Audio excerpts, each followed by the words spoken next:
of you guys are probably sitting in this room thinking, well, I thought this was an insurance restoration storm contractor event. You're wondering, why did Jacob bring in some guy that's a guru in federal government contracts? There's a few reasons why. Number one, it adds value to the event to let you guys know that there are other options. There's other businesses out there where you can make money, especially if you're tired of traveling. If you don't want to be a storm restoration contractor for the rest of your life, there's potentials and possibilities in other sectors. And federal government contracts, in my opinion, is similar to doing insurance work on steroids. Okay, it's guaranteed money. It's paid for by the federal government. I really don't see any reason why a lot of the people sitting in this room wouldn't be interested in gaining knowledge such as that. So, Mr. Reitmeyer is a fantastic resource. But the value is certainly there, and he's got a great heart, and he's an absolute expert.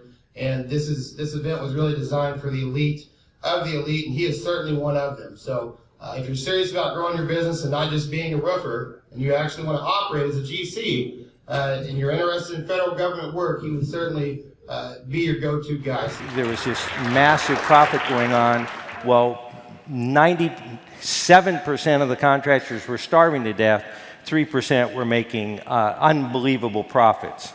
This wasn't planned. Let me assure you that the idea of taking my career, all my secrets, all my inside secret sauces, I had spent over $250,000 building systems.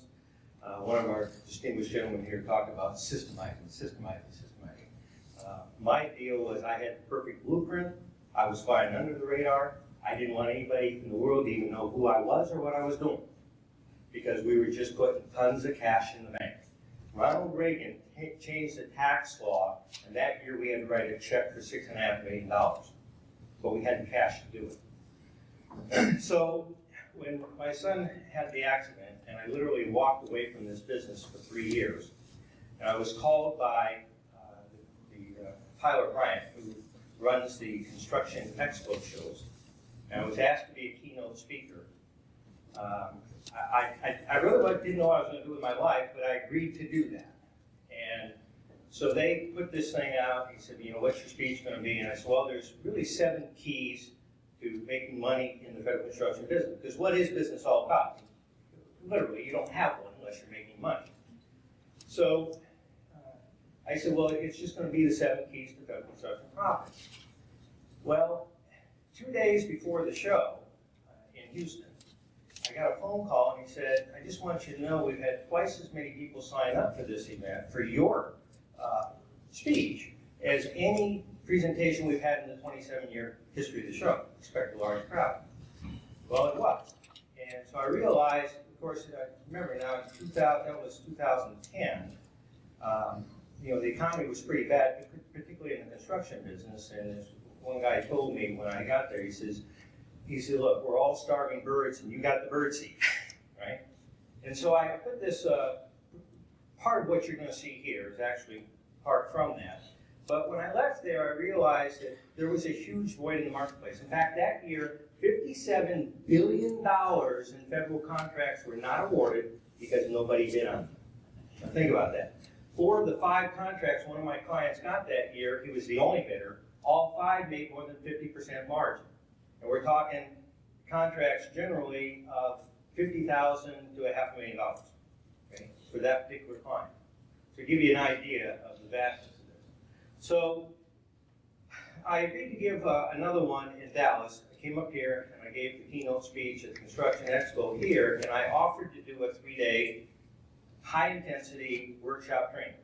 I had been asked by Richard White of FedMarket.com in Washington, D.C., going to pay me $5,000 a day to teach a 1-day seminar on federal construction contracts, and I said I would never do that, because all you would do is give people enough information, they'd go out there and start doing it, and then they'd be frustrated because it's a lot more complicated than that.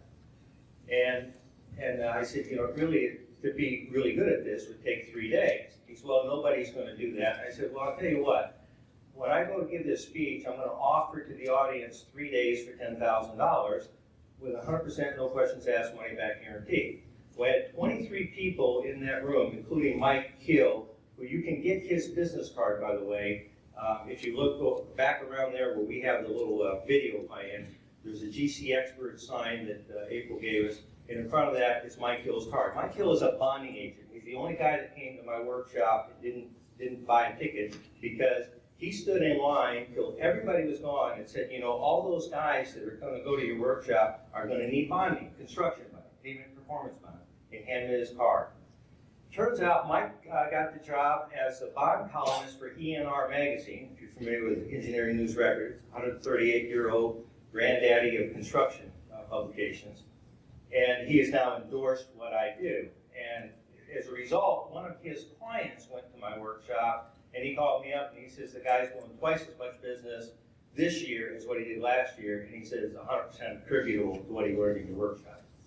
So that told me that, and by the way, nobody asked for their money back, and I got an email 6 months later, it's on the website, from Joe Funk Construction right here in Dallas, who wrote me an email and said, I just want you to know, since we left your workshop, we did $12 million in Dallas Independent School District work at 6%.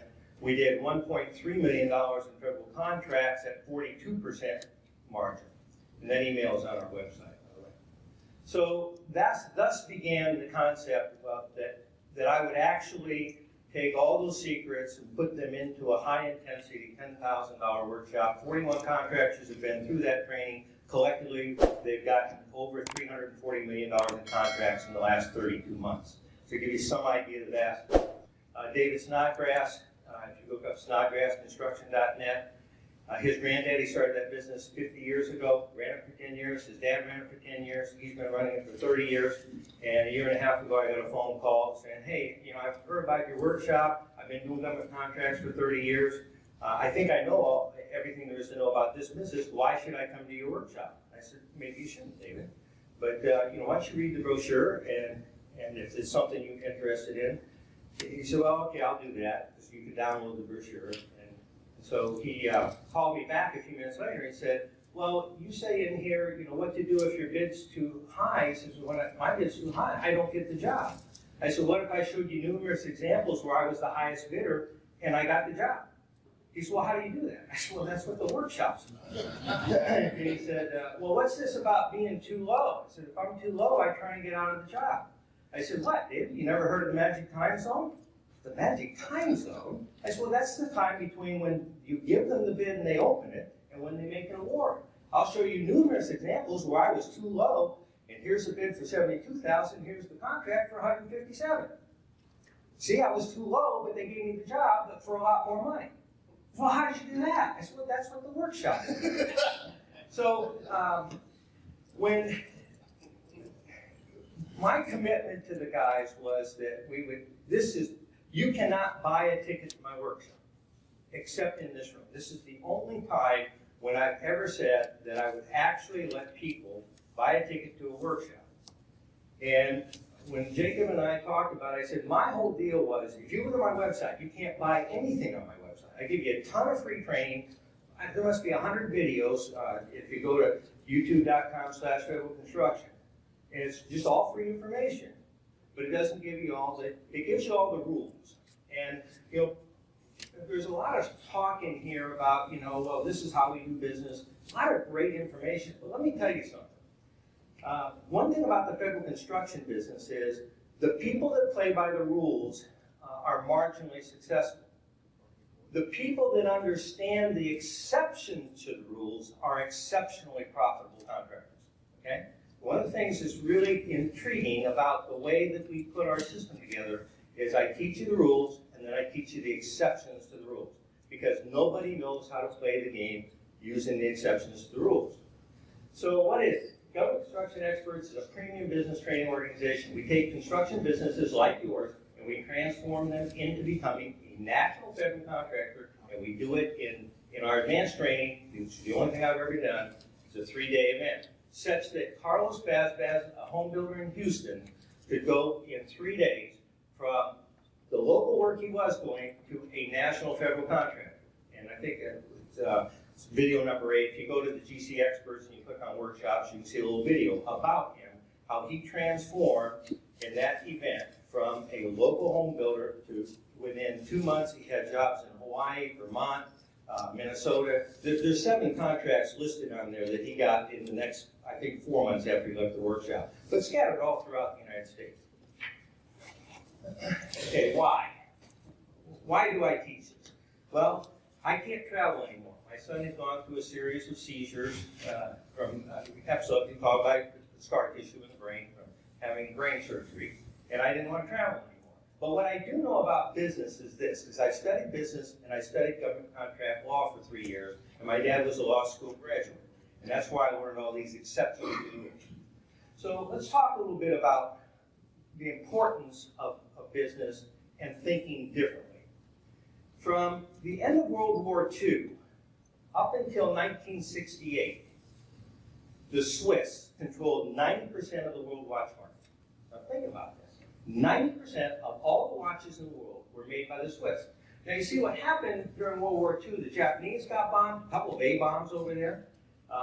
Germany had been bombed, Italy had been bombed, all these places made watches, but what didn't get bombed was Swiss. And so they took advantage of that and they dominated. They built factories. In fact, they put a consortium together of researchers, collectively pooled their money, and said, we're going to build a research laboratory. Okay? And these guys are going to study time, and they're going to give us the information back, and they're going to learn better ways of making better jewels and springs and whatever goes into a watch. And that's how they controlled the world watch market. Well, guess what? Between 1968 and 1972, the Swiss went from 90% to 15%. What happened in those 5 years that decimated? 35,000 people lost their jobs in Switzerland. Anybody? What happened between 1968 and 1972 that would decimate that market?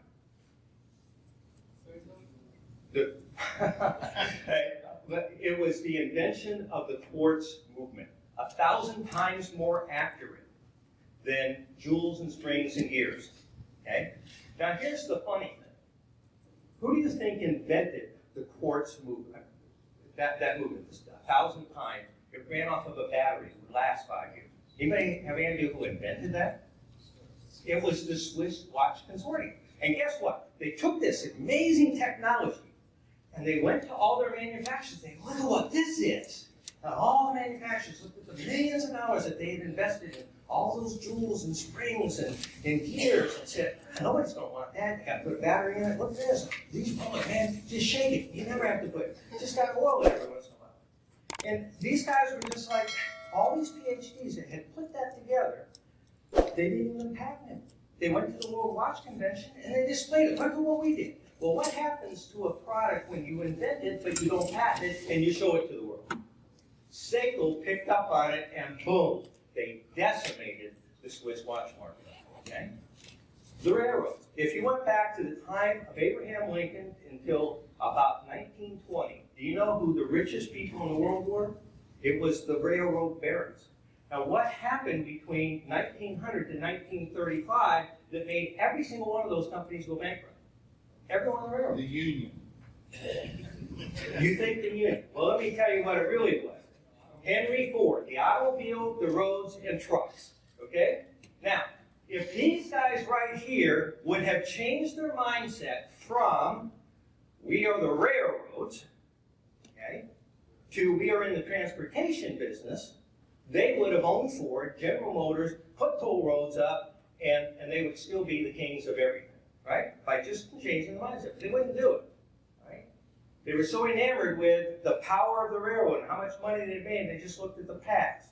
But what I'm telling you is, you need to be looking to the future. Okay, so realization. This is what we do. When you walk into my workshop, we tell you to write this in your book. In fact, I think we got a sticker on it now, don't we? I am a national federal contractor. I perform construction services all over the United States. Everything from wind tunnels, water treatment plants, kitchen renovations, roof replacements, repairs. Okay? We transform you. It's a mental transformation. Now, what's different about a workshop and a seminar, this is a great seminar I've had, but when you leave here, you don't have Jacob calling you saying, hey, are you following through with everything? Do you need some help? The difference is when you come into our organization, we are on your team. Okay? That's the difference. Why we've been so successful. Now, just a few of the past jobs. You notice that the high bidder on this was $1.55 million. I was the second low bidder. There were only 2 bidders. I mean, I was the low bidder. The only other bidder was 1.55. The government estimate to do the work was $620,000. My cost to do the work was $308,000. Now, truth be told, when I bid the job for $960,000, I was thinking at the time that I would make about $200,000. Wouldn't that be more appropriate, you would think? What happens is there's a unique government clause called the functional equal to clause, and I was able to go in there, show them a functional equal to method of accomplishing what they wanted. My cost plummeted. And I made more, $650,000. I made more than what the government estimate was to do the whole job. This is right here in Dallas, in October 1985. A Delta plane was coming in, experienced something called wind shear. With the landing gear down, it took one of the cars off the highway, killed the man in it, crashed, the plane broke in half, about half the people survived, half the people died. As a result of that, the FAA contracted with Raytheon to develop a new type of Doppler weather radar to measure wind shear. And when it came time to put the first one in, I got the phone call. Because I was a special brand in the government. I got literally millions of dollars in federal contracts with no competition, oftentimes with phone calls, which is part of what I teach. But it came from how I was branding myself. And so I went up there and I put the first one up. And we talked about some of those other types of jobs up there. You know, real high profit margins. That's what it looks like today if you go into Google Earth. Sometimes you just want to see things. There was a movie put out, it's kind of a kid's movie, but it was about, inside NORAD, right? This is a half-a-mile Ford tunnel into the Cheyenne Mountains up there in Colorado. Turns left, comes down, there's 2 of these 25-ton hydraulic doors. Inside is a hollow area, 3-story steel building, 3/8 thick plate steel, and it sits on car springs. If you go underneath that building, and I've been there, if you look at it like a car spring, imagine 1.25 inch steel, 3 foot tall. There's over 1,000 of those springs that building sits on. What this particular contract was, they have 6 generators in there. 4 of them are running all the time. 1 is on standby, and 1 is always being rebuilt. And when the one gets rebuilt, it goes online, and another one comes off. What the contract was is to put a 2-inch pipe across all 6 of them with valving so that the standby generator, whichever one it was, the water circulating through it would be from the generators that were running so that it would be instant ready to go on. It didn't have to warm up. That was the contract. You would think it wouldn't cost that much to do, but it's real expensive to do work when you got somebody with a gun pointed at you. This was in Bridgeport, Connecticut. This is the original courthouse. This is the courthouse annex.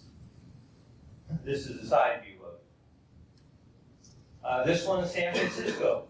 We put these cooling towers up on the roof of the federal building by helicopter. This is the one in Spokane. We did that one by crane. I put the cooling tower up there and then these 2 5-ton units for the judge's office in the federal courthouse up there. This contract, my bid was $317,000 more than Chicago Bridge and Iron, CBI. It's a publicly traded company, multi-billion-dollar company. My bid was higher than theirs, and the government gave us the job. We talked about that in the workshop. Look at the profit margin. Langley Air Force Base. This is where we teach RFPs off of this particular contract. There's a request for proposal. Pull down the old $500,000 water tower, put up a new $300,000. This is what it looks like today from Google Earth. This is one of my favorite places in the entire world, San Clemente Island. If you look up on Google or something, you might be able to see a sign of the San Clemente Island National Forest. It's about 7 miles long. When you drive up the roadway from the runway over there, by the way, SEAL Team 6, the Navy SEALs, they train right there, butts in. Miramar Top Gun pilots, they do their touch and goes out here before they learn how to do it off aircraft carriers. And I did the water treatment plant here, and this particular contract was for the power plant. But when you drive from one side of the island to the other, and this is a big rock out in the Pacific Ocean, there's a sign, big sign along the road that says you are entering the San Clemente Island National Forest. And you go about 100 feet, there's a bush about this tall, and it says, now you are leaving the San Clemente Island National Forest. This is what the generator building looks like. This is what it looks like on the inside. This is the Texas River Naval Airstrip. We're going to come back to this one at the end, something called VECP. Have you guys ever heard of this term, Value Engineering Change Proposal? Anybody? It's a unique clause in federal government where they will split the money with you if you got a better way of doing things. And we'll talk a little bit about how we did that, how we made a lot more money on that job with that clause. This is what it looks like from some of the old photos.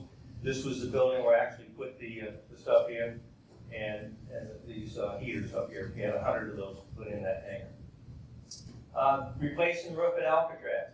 Now, you know, I love San Francisco. I went to San Jose City College back in my college days, and my best friend lived up there and had a motorcycle, so every weekend we'd go up to San Francisco. So, and my wife's from that area. So consequently, every time there's a job bidding there, I did the job, right? Because I want it. But look at the profit margin. Well, I don't know if yeah, I mean 141,000. We replaced the. Anybody been there? Yeah.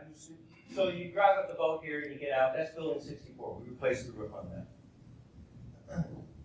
Yeah, that's probably what you remember seeing. My superintendent actually talked to the National Park Service and letting him take a sleeping bag out there and spend the night in Al Capone South. Wanted to see if there was any ghosts. The answer was no. Holloman Air Force Base. This is where the stealth fighters do all their practice and are their home on. This is Scotia, New York. Replacement of an aperture door seal. Now, do you think that I had experience changing aperture door seals on aircraft hangars? But how did I do that job? In fact, I knew I'd be the only bidder on that job. Let me tell you why.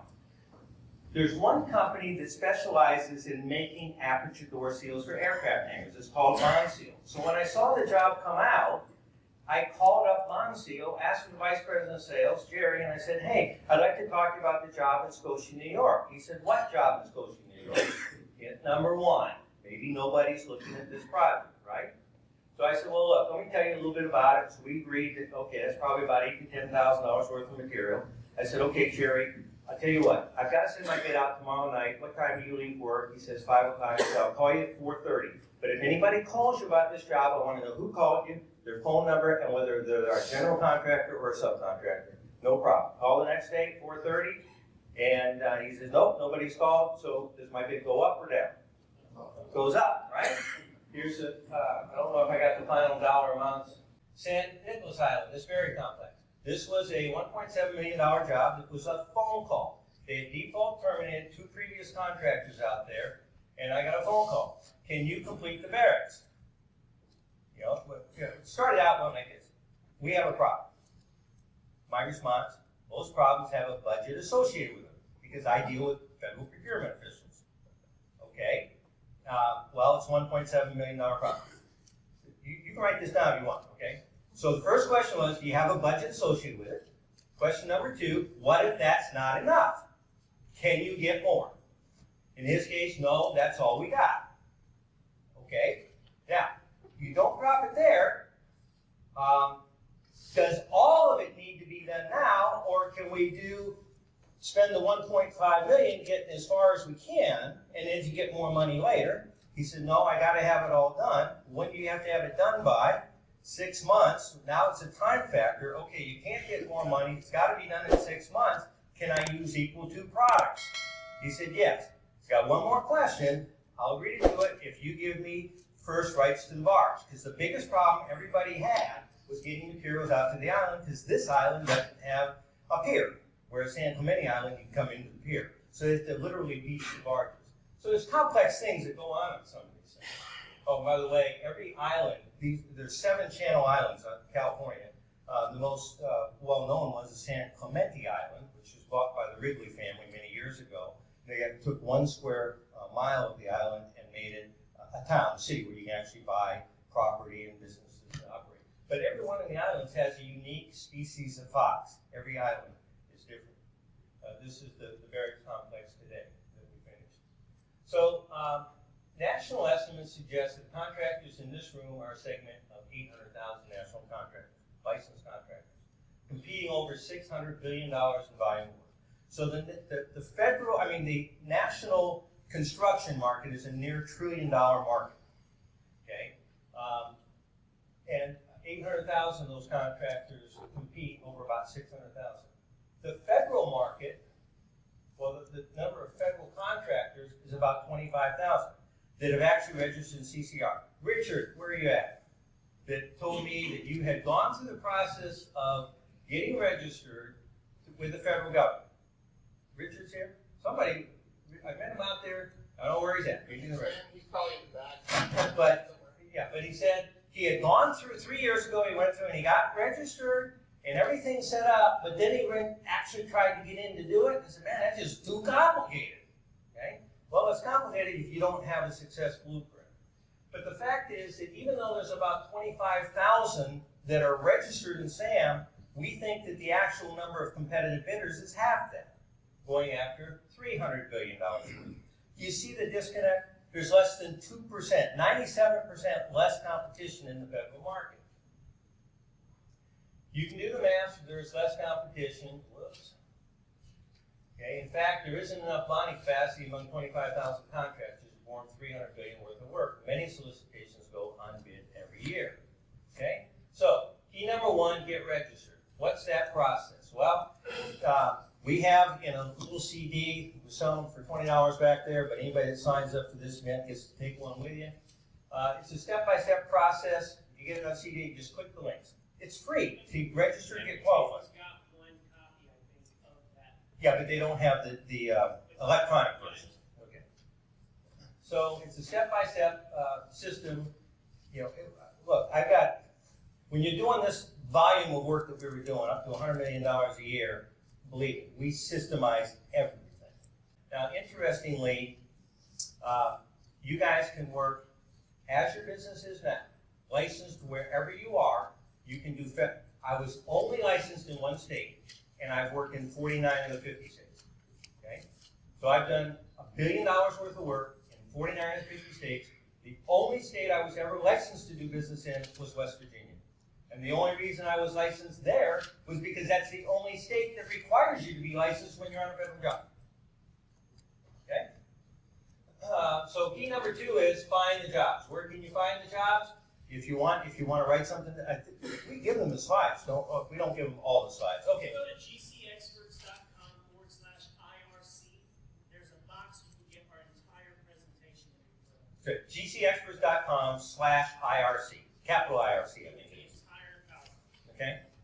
So, this is one of the places where the government posts them. IdeaSec is another place that they post them. FedConnect.net is another place. NICO, this is the Navy's version of what the Army one is.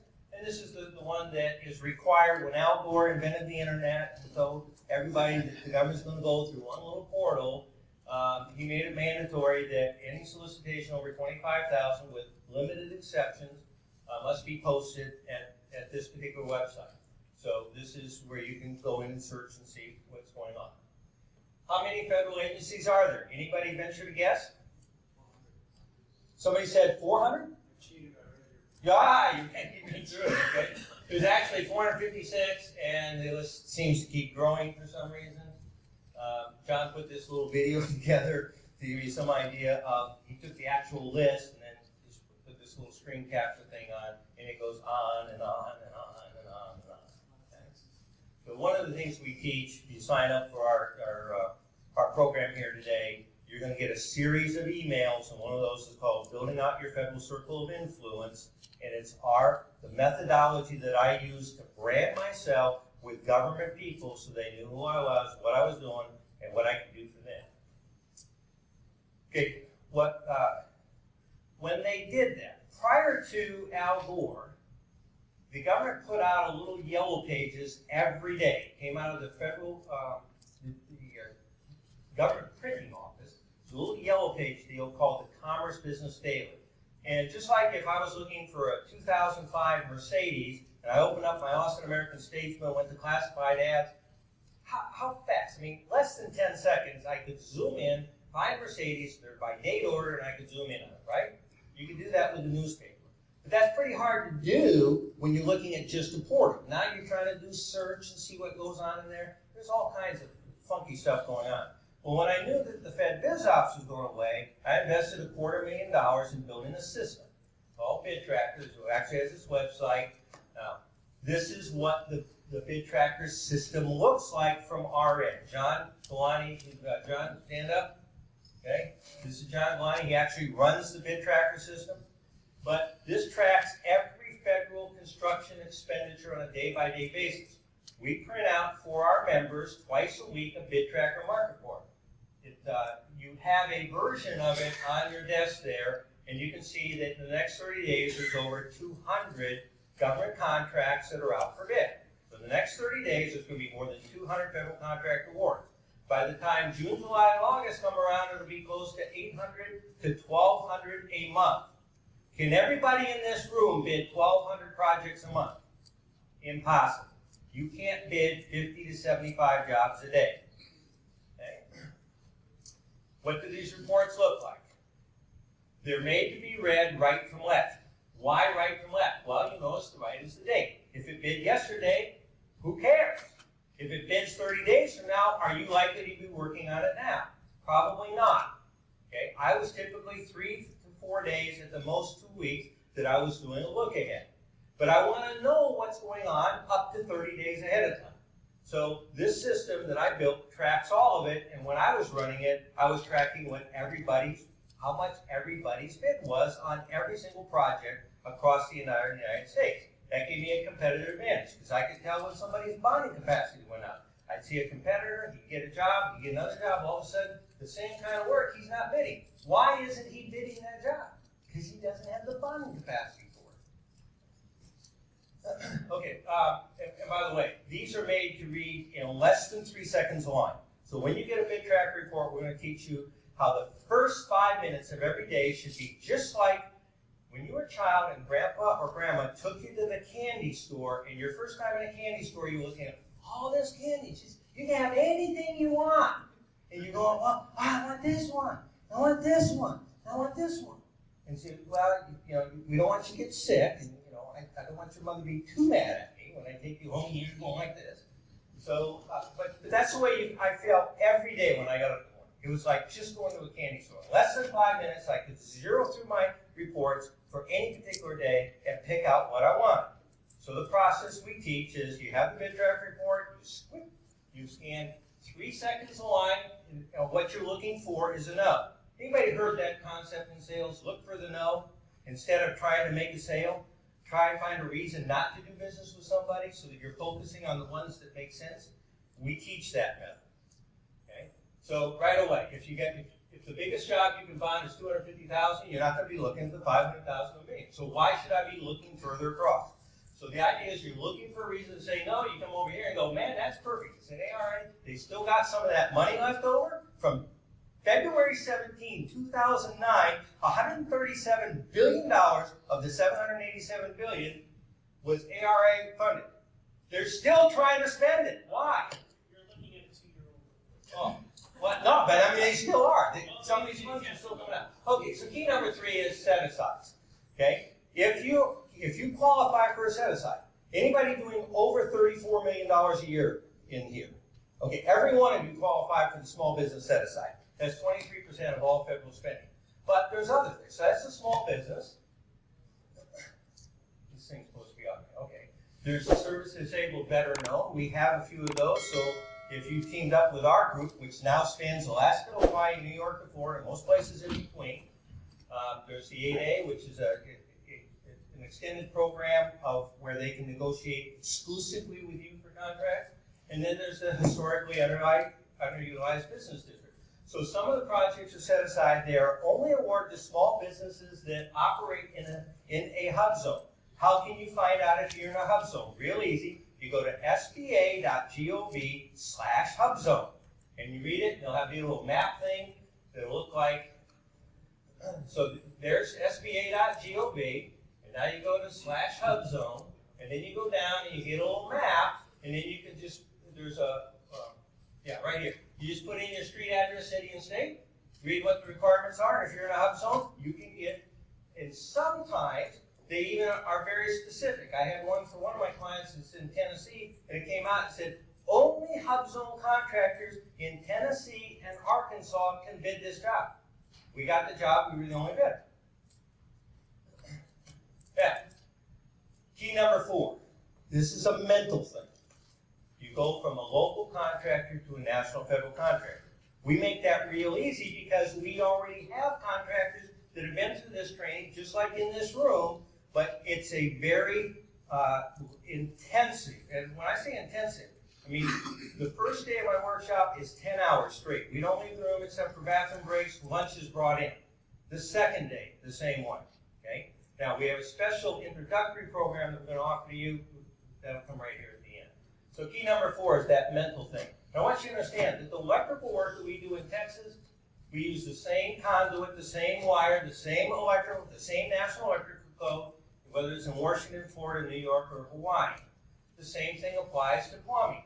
The same thing applies to roofing. Now, there may be some differences when you're, I don't know up in these places you got to put what they call things that keep the icicles from falling off and killing somebody and all that stuff that goes on way up north that we might not do in Texas. But the basic fundamental materials are all the same, no matter where you're at in the country.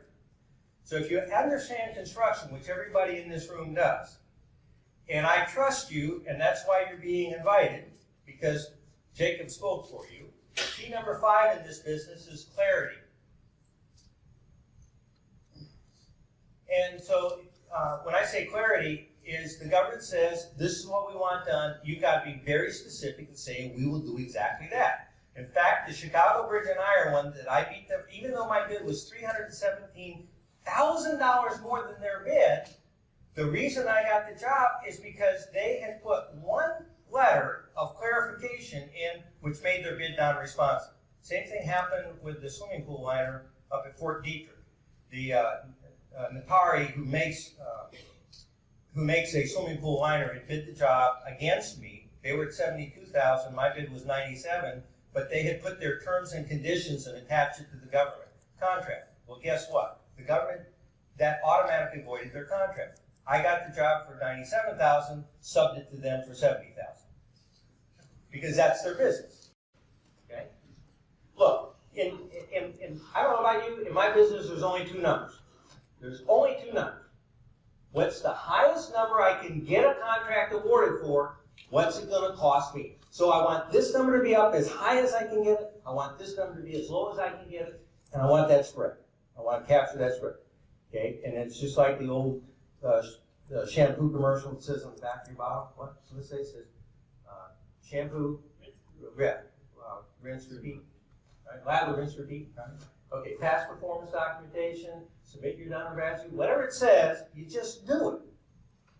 That's the biggest problem, is that people don't have the templates to just do it. So they're trying to create this. They're trying to get into the federal construction business, and there's nobody there saying, hey, I've already done 1,000 of these things. You need a confined space entry permit approved by the U.S. Army Corps of Engineers. You might pay $5,000 to get that done. Here it all is, Word document. Just put your information in there. It's already done for you. Number 6, know the job. How do I do work all in the United States? One of the things the government has the right to expect is that you're familiar with the job before you bid it. So how can I bid work all over the country and not actually go there myself? Well, there's lots of tools that we have today that I didn't have when I started. You got Skype, you got YouTube. I actually had on one of mine, I had the guy go out there, videotape it, put it up on YouTube, and I was watching it because he was a kid and he understood the YouTube stuff. I gave him $25. I said, I will give you $25. I want you to take 1 hour of your time. You go out there and you shoot a video of this particular building and up the street so I can see what it's like and put it on YouTube for me. Boy, he knew that just like that. I'm not even sure I would know how to do that. Okay, but I'll guarantee you, if any of you have teenagers, do they know how to upload YouTube videos? Absolutely. Okay, you can email back and forth. You can use LinkedIn. Dan, one of that videos there, Dan, my video guy that does a lot of our video stuff, I said, just give me a 1-minute clip of some of the people that have been through our training. And he just gave us a link on Dropbox, shot download it, boom. Okay, how I met Jacob was LinkedIn. Okay, Google Earth. Some of the pictures you saw in Google Earth, one of the ones in the workshop I talk about, I give you an example. The government does something called, on some of their contracts, it's called combined synopsis. And basically all it is it says, we want this work done, tell us how much. Okay? Don't you love those times? Somebody comes up and says, I want this work done, just tell me how much. I looked at it, it was Bothell, Washington, and they had a leaking skylight. and it was the FEMA office. Now, I'm not sure I would have known much about FEMA except that Hurricane Katrina and Mike Brown, that whole fiasco. Boy, everybody knows what FEMA is, right? Well, there's a FEMA office in Bothell, Washington, and I'm looking at this solicitation, and I'm looking at about this skylight that's leaking, and that, pull it out and put metal panels in its place, and it kind of describes this work. But there was no way in hell that you could figure out how much to bid the job for, because you couldn't tell if it was 2 feet or 200 square feet of material. So what did I use? I went to Google Earth, went zeroed right down in that, said, hey, it's a little bit bigger than a car. Boom, instant job. In my mind, who else is going to bid this one? Because you didn't know how. But that's what I used, Google Earth. This is Dallas. This is another view of Dallas, all from Google Earth.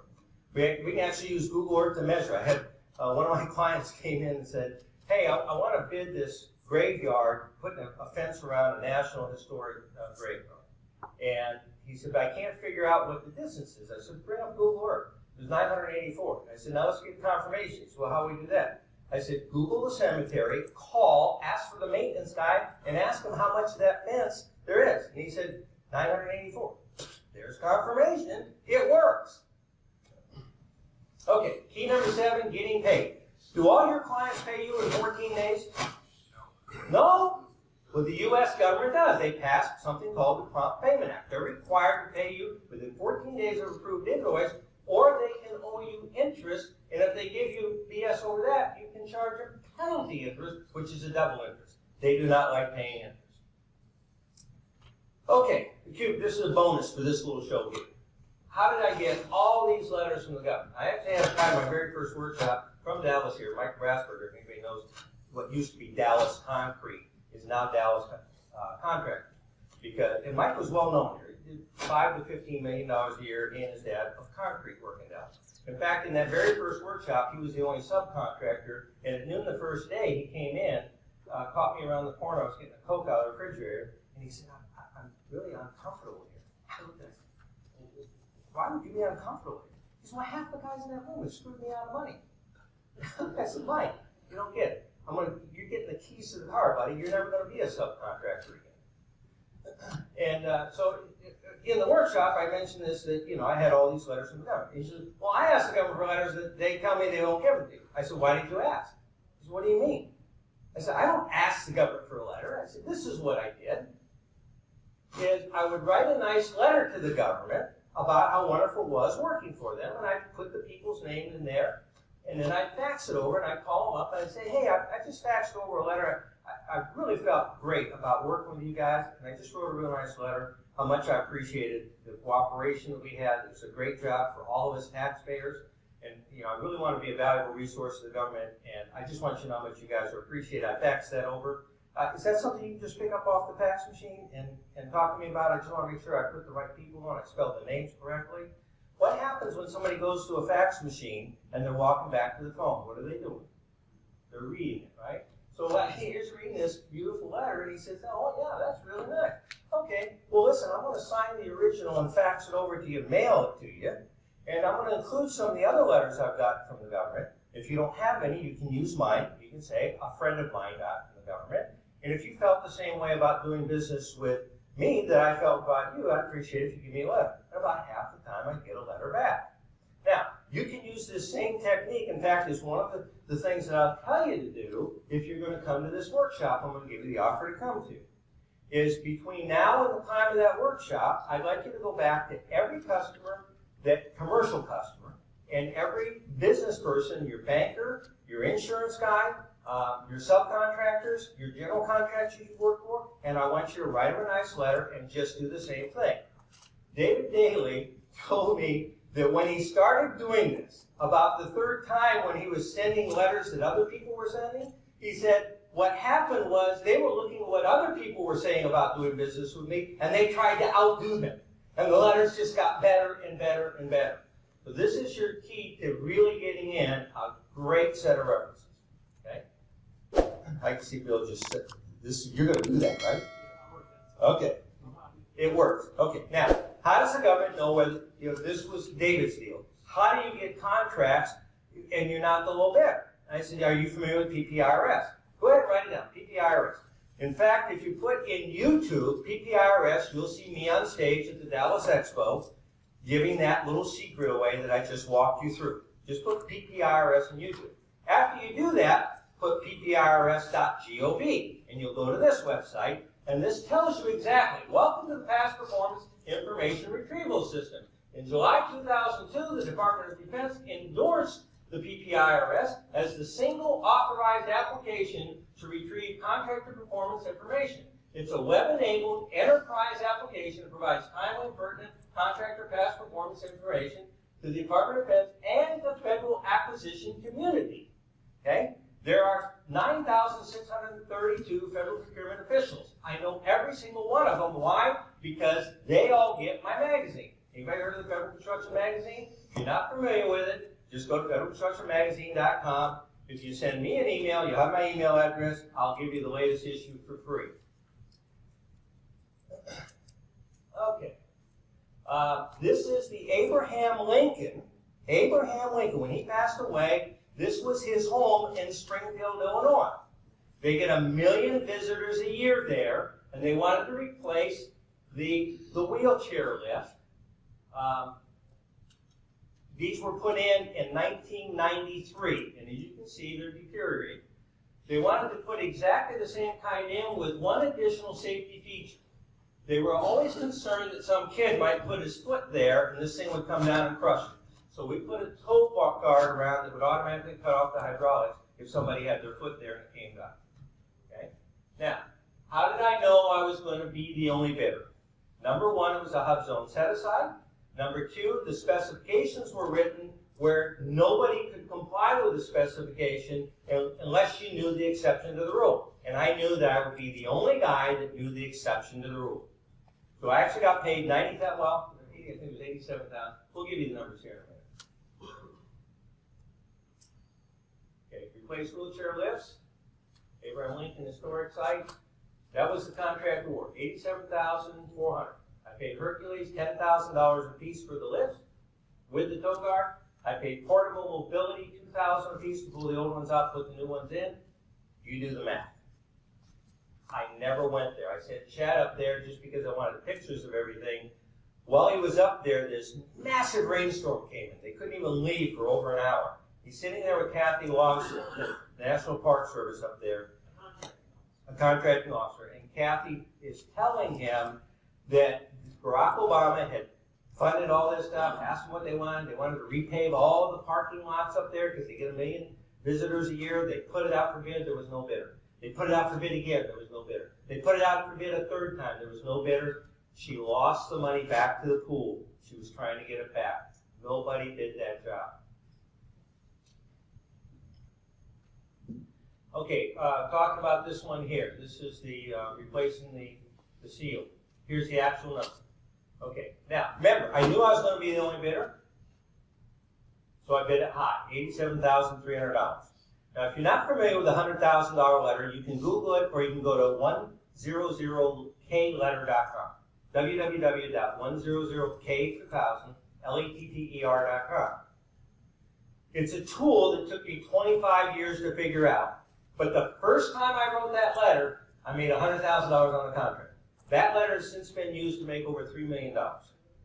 So 100K Letter.